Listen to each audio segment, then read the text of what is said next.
बेटी जो सिखावे वाला बन जाता है भैया ना इका रे लूटा ना भैया तलाई माला तनी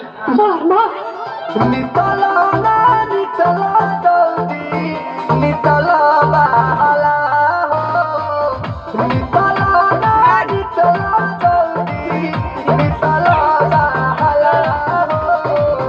मिले थाती आइल तोहर गाँव के छिनारवा हो मिले खातिर आइल तोहर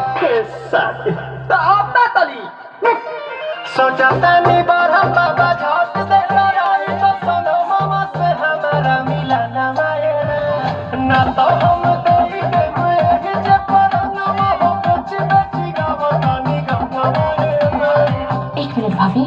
आती हूँ।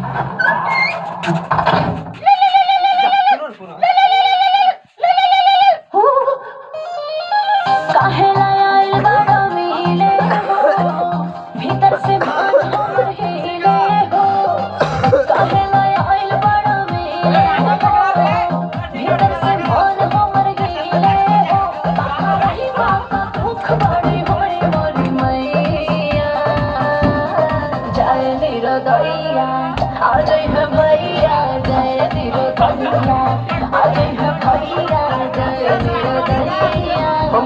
अच्छा आज के लिए काफी है।